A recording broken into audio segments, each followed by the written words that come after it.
পাশের বাসায় যুবতী অন্ধ মেয়েটাকে দেখে কেমন জানি মনের ভিতরে একটু লোভ জেগে গেল। যেমন করেই হোক না কেন, এক রাতের জন্য ওকে আমার চাই।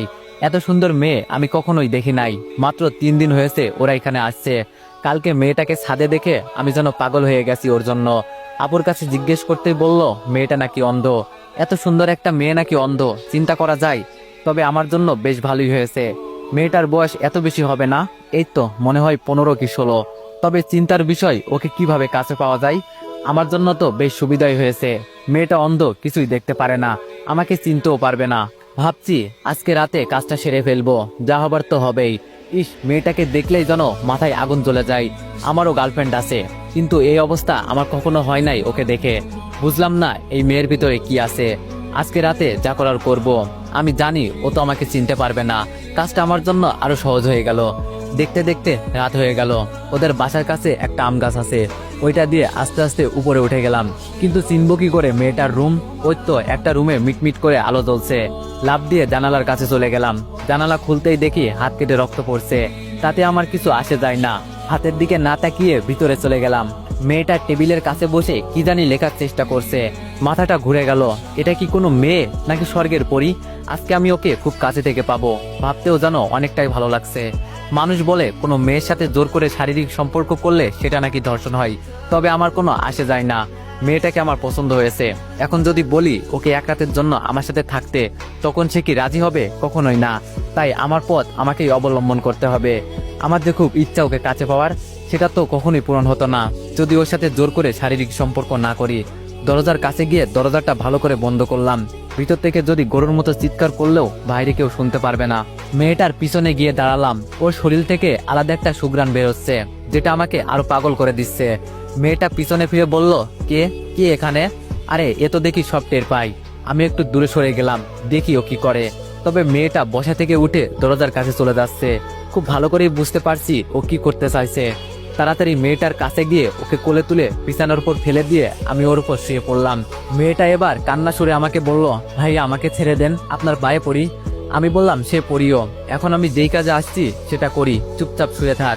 মেয়েটা এবার চোখের পানি ছেড়ে দিয়ে ছটফট করতে করতে বলল, আপনি আমার ধর্মের ভাই লাগেন, আমাকে ছেড়ে দেন। আমি একটা অন্ধ মেয়ে, আমার এত বড় সর্বনাশ করবেন না। মেয়েটার মুখে হাত দিয়ে বললাম, তোর এত কথা শোনার সময় আমার নেই। ওড়না দিয়ে ওর মুখ বেঁধে দিলাম। মেয়েটার কাপড় টেনে টেনে খুলে ফেলেছি, কিন্তু অবাক করা বিষয় ওর চোখ দিয়ে শুধু পানি পড়ছে। বুঝলাম ওর দিকে তাকিয়ে থাকলে মায়া লেগে যাবে আমার। আমি আমার মতো কাজ করতে লাগলাম। সব শেষ করে উঠে টি শার্ট গায়ে দিতে দিতে ওর মুখের বাঁধন খুলে দিলাম। শোয়া থেকে উঠেই মেয়েটা পায়ে লাথি দিয়ে আমাকে দূরে ফেলে দিল। কুত্তার বাচ্চা, আমাকে অন্ধ পেয়ে ধর্ষণ করলি না? এর ফল তুই পাবি। কেন করলি আমার সাথে এটা? দেশি কি কমে ছিল রে? আমি উঠে ওর চুল ধরে বললাম, চুপ কর। আর বিশেষ করে তোকে আমার প্রথম দেখাতেই খুব পছন্দ হয়ে গেছে, তাই আমার মন যা চাইছে আমি তাই করছি। আর আমি জানি তুই অন্ধ, আমার কিছুই হবে না। মেয়েটা আমার পুরো মুখটা হাত দিয়ে দেখতে লাগলো। আমি ওর হাত দূরে সরিয়ে বললাম, একটা পিল খেয়ে নিস। বিছানায় হালকা হালকা রক্তের দাগ আছে। জানালা দিয়ে বের হয়ে পিছনে তাকিয়ে দেখি মেয়েটা বিছানা থেকে উঠতে গিয়ে মেঝেতে পড়ে গেল। বুঝতে পারছি ওর উপর বেশি অত্যাচার করে ফেলেছি। তবে যাই হোক, আমার মনের আশা তো আজকে পূরণ হয়েছে। আস্তে আস্তে জানালা দিয়ে রুমে আমার প্রবেশ করলাম। এত এত খুশি লাগছে আজকে বলার বাইরে। যা চেয়েছি তাই পেয়েছি। বক্সেরে দুমদাম নাচতে শুরু করলাম। মনের খুশি যেন ধরে রাখতে পারছি না। আমি যখন এই মেয়েটাকে কাছে চাইবো তখনই পাবো। ইস, কি যে ভালো লাগছে। আমার দেখা প্রথম কোনো সুন্দরী মেয়ের সাথে আজকে শারীরিক সম্পর্ক করলাম। আহা কি আনন্দ আকাশে বাতাসে। হঠাৎ শুনি কে জানি দরজায় টুকু দিয়ে ডাকছে। আমি গিয়ে দরজা খুলতে ঠাস ঠাস করে 2টা চড় পড়লো আমার গালে। তাকিয়ে দেখি আমার বড় বোন। আমি আপুর দিকে হাসি দিয়ে তাকিয়ে বললাম, আপু আজকে আমি অনেক অনেক খুশি। আপু রাগী দৃষ্টিতে তাকিয়ে বলল, এই মাঝরাতে তোর নাচার সময় আমরা কি তোর জন্য ঘুমাতেও পারবো না একটুও? আমি বললাম, চেয়ে পরে ঘুমিয়ে নিস, আগে আমার সাথে নাচ। আমি আপুর হাত ধরে নাচাতে লাগলাম। ওই যে নাগিন গানে, ছেলেরা এই গানে খুব নাচতে পারে। রুমে পড়ে থাকা লাঠিরা দিয়ে আপু ইচ্ছে মতো আমাকে মারতে লাগলো। একটু পর আম্মু আব্বু সব ভাইয়া রুমে চলে আসলো। আমি আম্মুর কাছে গিয়ে দাঁড়িয়ে বললাম, তোমার মেয়ে আমাকে মারছে, দেখছো আম্মু? আপু আমার দিকে তেড়ে এসে বলল, তোরে মারবো না তো কি আদর করব? জানো আম্মু তোমার ছেলে কি করেছে? এই মাঝরাতে বক্সে গান ছেড়ে নাচানাচি করছে, তাও আবার আমাকে বলে নাচতে। বাবা রাগী দৃষ্টিতে তাকিয়ে বলল, কিরে দীপু মাঝরাতে এটা কি শুরু করলি? আম্মু বলল, বাবা কি হয়েছে হঠাৎ তোর?